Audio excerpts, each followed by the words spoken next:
नमस्कार, आप सभी का स्वागत है। आज के इस वीडियो में हम चर्चा करने वाले हैं चेतन, अचेतन एवं अवचेतन मन के बारे में, यानी कि आप कह सकते हैं कॉन्शियस, अनकॉन्शियस एंड सब कॉन्शियस माइंड के बारे में। ये होता क्या है, इसकी कार्यप्रणाली क्या है, इसके बारे में हम डिटेल में बात करेंगे। सबसे पहले हम बात कर लेते हैं अनकॉन्शियस माइंड। देखिए, अनकॉन्शियस माइंड जो आपका होता है, जब कोई कार्य आप पूरी तरह से सक्रिय अवस्था में रह कर करते हैं तब उस प्रक्रिया को हम लोग कहते हैं चेतन मन, यानी कि इसे हम लोग एक्टिव माइंड भी कह सकते हैं। चेतन मन को अंग्रेजी में कहते हैं कॉन्शियस माइंड। देखिए, कॉन्शियस माइंड के यदि हम उदाहरण की बात करें तो जब आपके द्वारा कोई कार्य पहली बार किया जाता है या फिर कोई कार्य पहली बार आप सीखते हैं तो उस सीखने के दरमियान या कार्य करने के दरमियान आप पूरी तरह से एक्टिव होते हैं, पूरी तरह से तत्पर होते हैं और पूरी तरह से चेतन अवस्था में पूरी तरह से ध्यान देते हुए आप उस कार्य को संपन्न करते हैं। तो वैसी परिस्थिति को कह सकते हैं चेतन मन। या जैसे कि अभी हम ये वीडियो का निर्माण कर रहे हैं तो अभी हमारा माइंड पूरी तरह से तत्पर है, पूरी तरह से एक्टिव है, तो वैसी परिस्थिति को हम कहेंगे कॉन्शियस माइंड।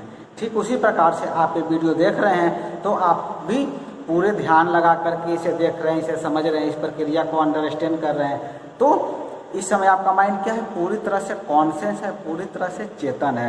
कॉन्शियस माइंड के यदि हम कंट्रोल्स की बात करें तो आपने देश में लिखा हुआ है always available and accessible information. Accessible का मतलब होता है सुलभ, यानी कि आसानी से। यह होता क्या है कि यह हमेशा अवेलेबल रहता है, हमेशा तैयार रहता है और आसानी से कोई भी सूचनाएं हमें उपलब्ध कराता है। जो भी सूचनाएं हमें चाहिए तुरंत उसका समाधान हमें मिल जाता है। सेकेंड में आप देखेंगे लिखा हुआ है विल पावर। विल पावर का मतलब होता है इच्छा शक्ति, यानी कि हमेशा ये अवेलेबल रहता है, हमेशा तैयार रहता है, आसानी से सूचना उपलब्ध कराता है। और जो हमारी इच्छा शक्ति है, जो भी हम कार्य कर सकते हैं या जो भी कार्य कर सकते हैं हम सक्षम हैं, उसकी जानकारी हमें ये प्रदान करता है। तीसरा में लिखा हुआ देखते हैं डिसीजन मेकिंग। डिसीजन मेकिंग यानी कि निर्णय लेना। या क्या होता है, इसके द्वारा निर्णय भी लिया जाता है कि आपको कौन सा निर्णय लेना है, कौन से कार्य करने हैं, कौन से कार्य नहीं करने हैं। ये सभी आपके कॉन्शियस माइंड के कंट्रोल में रहता है, कॉन्शियस माइंड के अंतर्गत ही रहता है। इसके बाद लिखा हुआ है थिंकिंग लॉजिकली। तो एक थिंकिंग होता है और एक होता है लॉजिकली थिंकिंग। लॉजिकली थिंकिंग मतलब कोई भी चीज़ को आप कितने गंभीर अध्ययन से सोचें, कितने बारीकी से उसका अध्ययन कर रहे हैं, तो ये भी क्या होता है कॉन्शियस माइंड के ही अंतर्गत थिंकिंग लॉजिकली सेक्शन भी आता है। इसके बाद आप देखें लिखा है ऑन कॉन्शियस माइंड। देखिए, ऑन कॉन्शियस माइंड को हिंदी में कहते हैं अचेतन मन। अचेतन मन जो होता है यह आप कह सकते हैं कि हमारे मस्तिष्क का लगभग 50% हिस्सा होता है, यानी कि 50% भाग क्या होता है हमारा ये ऑन कॉन्शियस माइंड ही होता है। यह वह मानसिक स्तर होता है जो ना तो पूर्णतः चेतन होता है और ना ही पूर्णतः अवचेतन, यानी कि यह ना तो पूर्णतः क्या होता है, आप देखिए सेंटर में है, ना ये पूरी तरह से कॉन्शियस है और ना ही पूरी तरह से ये सब कॉन्शियस है, ये ऑन कॉन्शियस है, यानी कि सेंटर वाला हिस्सा है, ना पूरी तरह से एक्टिव रहता है और ना ही पूरी तरह से डी एक्टिव रहता है। इस सेंटर में इसे रखा गया है, ठीक है ना। अर्थात आप कह सकते हैं कि हमारे अवचेतन मन में, यानी कि हमारे अनकॉन्शियस माइंड में जो भी विचार, जो भी आइडिया चलते रहते हैं वो क्या होते हैं चेतन स्तर, यानी कॉन्शियस पर वो हमें दिखाई नहीं देते, वो हमारे अंदर चलते रहते हैं। यानी कि आप सभी भी बोलचाल में प्रयोग करते हैं ना कि वो अंदर ही अंदर कुछ सोच रहा है, मन ही मन कुछ कह रहा है। तो जो मन की जो परिकल्पना हम लोग करते हैं ना, या फिल्मों गाने में जो मन की जो परिकल्पना की, ये सभी वो आपके क्या होते हैं ऑन कॉन्शियस माइंड के अंतर्गत रहते हैं। अब हम देख लेते हैं कि ऑन कॉन्शियस माइंड का कंट्रोल्स क्या क्या होता है, ये किस पर काम करता है। तो सबसे पहले आपने देखने लिखा हुआ है data you have to dig to access. Dig का मतलब होता है किसी चीज़ को खोदना या अंदर से बाहर निकालना। डेटा जानते करते हैं इंफॉर्मेशन, सूचनाएं, वैसी सूचनाएं जो कि अंदर दब गई है, अंदर चली गई, उसको ढूंढ करके वो बाहर निकालने का काम करता है। इससे मतलब होता है प्राप्त होना। तो जो कि कोई भी सूचना जो भी इन्फॉर्मेशन आप याद कर लिए, आप सीख लिए हैं।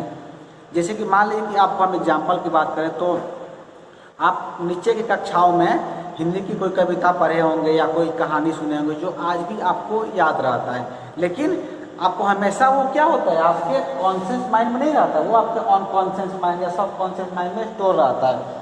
जैसे ही कोई व्यक्ति कहता है कि आप पार्टिकुलर कविता सुनाइए, जैसे एग्जाम्पल हम आपको कहते हैं कि आप झांसी की रानी कविता सुनाइए, तो तुरंत आप क्या करते हैं, सूचना को ढूंढने लगते हैं और ढूंढ करके निकालते हैं, कहते हैं हाँ हमको याद आ गया कि खूब लड़ी मर्दानी वो तो झांसी वाली रानी थी, बूंदले हर बोलो के मुँह हमने सुनी कहानी थी, ये आपको याद आने लगता है। फिर यदि कोई आपसे कहता है कि आप जो है एक कविता था बसंती हवा सुनाइए, तो फिर आप सोचते हैं कि बसंती हवा तो हम बहुत पहले 6 या 7 क्लास में पढ़े थे, फिर इसको आप ढूंढते हैं और ढूंढ कर बाहर निकाल कर कहते हैं कि हाँ हम याद आ गया कि वो कविता था कि हवा हूँ हवा में बसंती हवा हूँ, सुनो बात मेरी अनोखी हवा हूँ, बड़ी बावली हूँ बड़ी मस्त मौला।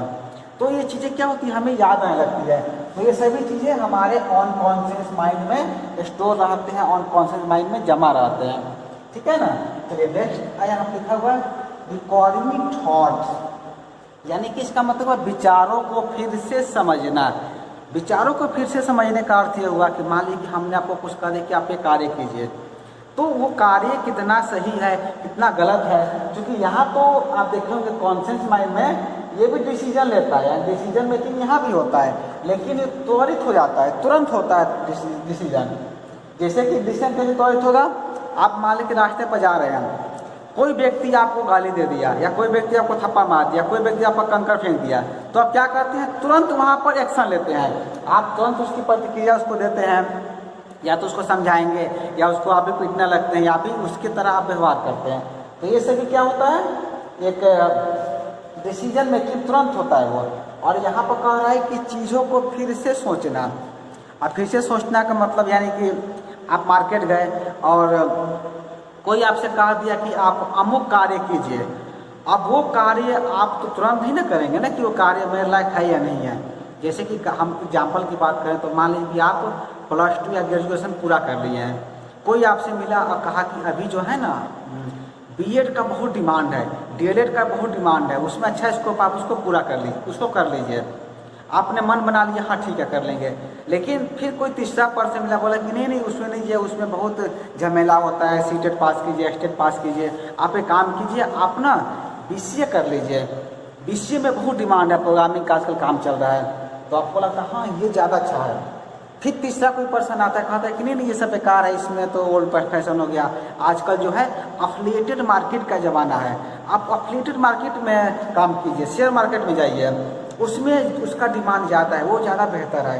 तो तुरंत सोचते हैं अच्छा ये बेहतर है। तो आपके पास यहाँ पर 3 ऑप्शन आ गए।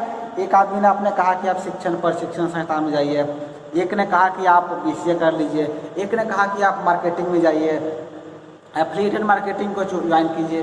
तो इतने सारे जब आपको निर्णय हो जाते हैं तब वहाँ पर क्या होता है, हम तुरंत डिसीजन नहीं लेते हैं, क्योंकि कॉन्शियस माइंड तुरंत डिसीजन नहीं ले सकता है वो, तब आप उसको अनकॉन्शियस माइंड में डालते हैं। फिर अनकॉन्शियस माइंड इसको उस विचार को क्या करता है, सोचता है, विचारों को फिर से समझता है कि कौन हमारे लिए कितना सही है। फिर आप उसके एक्सपर्ट से बात करते हैं या फिर वैसे लोगों से बात करते हैं जो उस क्षेत्र से जुड़े हुए हैं या जिनकी बातों को आप फॉलो करते हैं, उनकी बातों को सुनते हैं। आप पूछते हैं कि ये कार्य मेरे लिए सही है कि नहीं है, ये कार्य हम कर सकते हैं कि नहीं कर सकते हैं।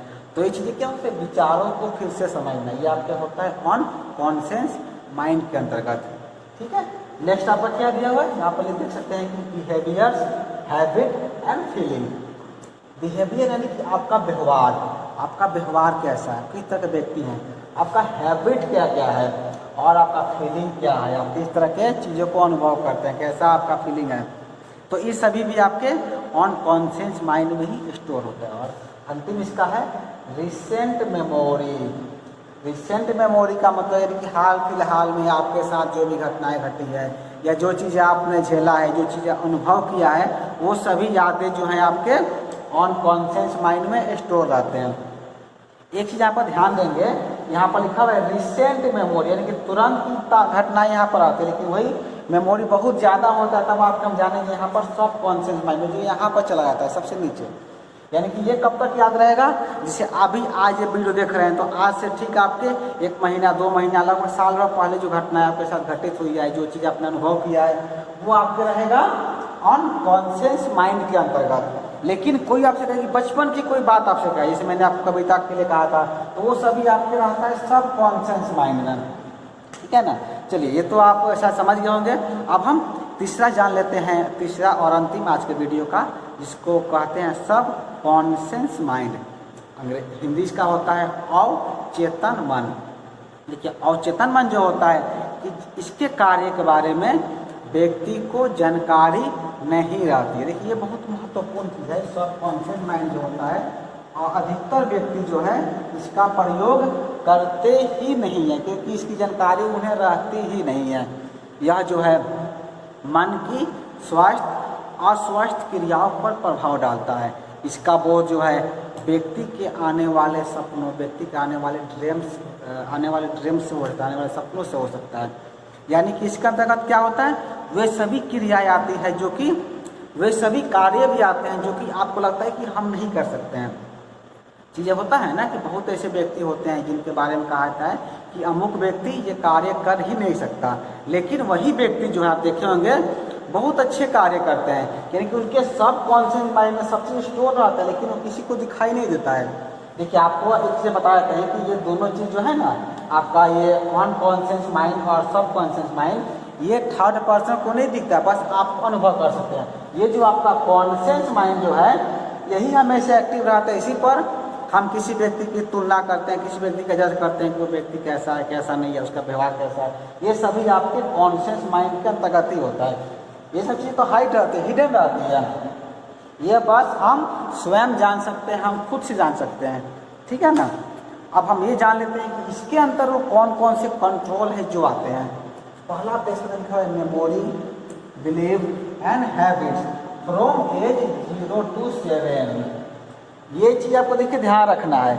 हमने यहाँ पर भी देखा था अनकॉन्शियस माइंड में भी, यहाँ पर भी बिहेवियर, हैबिट एंड फीलिंग्स आदि होता है, लेकिन ये रिसेंट रहता है, बहुत ज़्यादा पुराना नहीं होता है। लेकिन यहाँ पर सब कॉन्शियस माइंड में जो है, जो आपकी यादें होती है, जो आपका बिलीव है, जो आपके हैबिट है, जो बचपन की जो बातें चीज़ें, जो बातें हैं, जो बहुत 0 से 7 तक उम्र में आप थे, उस समय की जितनी भी जानकारियाँ होती है वो सब कॉन्शियस माइंड के अंतर्गत स्टोर रहती है।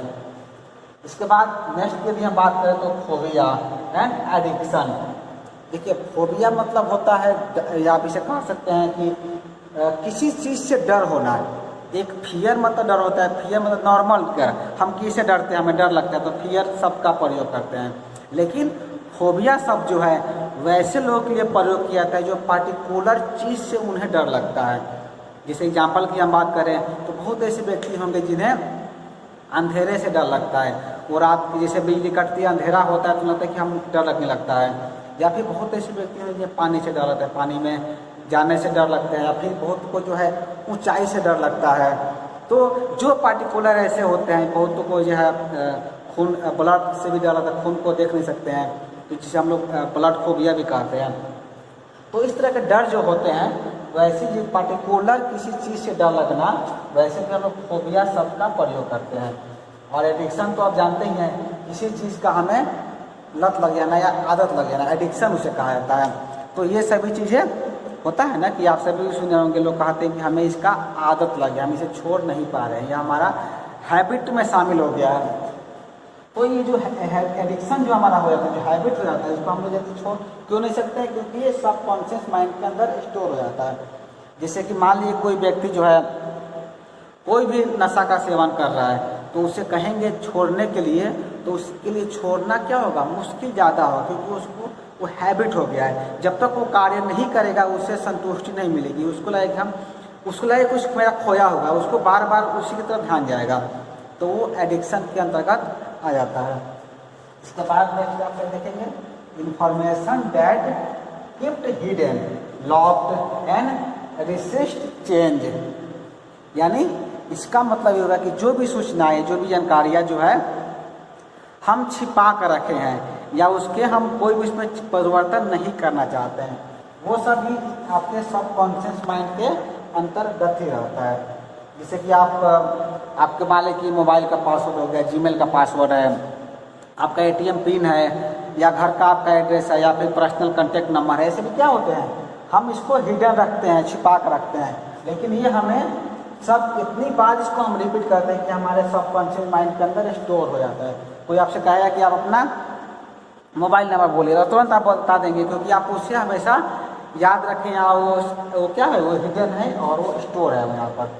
और सबकॉन्शियस माइंड का जो अंतिम होता है यू एंड योर लाइफ, यानी कि आप और आपकी पूरी ज़िंदगी जो है ये सभी की जानकारी आपके सबकॉन्शियस माइंड के अंतर्गत ही स्टोर रहती है। यानी इसका मतलब ये हुआ कि आप जो भी चीज़ हैं, जो आप करना चाहते हैं, जिसमें आप बेहतर कर सकते हैं, जो भी जानकारी है, जो भी सूचनाएं हैं, वो सभी सबकॉन्शियस माइंड के अंदर ही स्टोर रहता है। तो आज के वीडियो में जो है हम 3 जो हमारे माइंड के जो प्रकार हैं, यानी कि चेतन, अचेतन और अवचेतन मन के बारे में बात की है। इस वीडियो का जो है हिंदी और अंग्रेजी नोट्स, बहुत से छात्रों का डिमांड था कि हमें अंग्रेजी नोट्स भी चाहिए, क्योंकि हिंदी नोट्स तो हम प्रोवाइड करते ही थे। तो आज से हम शुरू किए हैं कि हिंदी नोट्स के साथ आप सभी को अंग्रेजी नोट्स भी प्रदान किया जाए। तो इस वीडियो के डिस्क्रिप्शन में जाएंगे नीचे, तो वहाँ पर आपको हिंदी के साथ साथ अंग्रेजी नोट्स भी मिल जाएगा, तो वहाँ से आप प्राप्त कर सकते हैं। तो इस वीडियो में इतना ही, मिलते हैं अगले वीडियो में, धन्यवाद।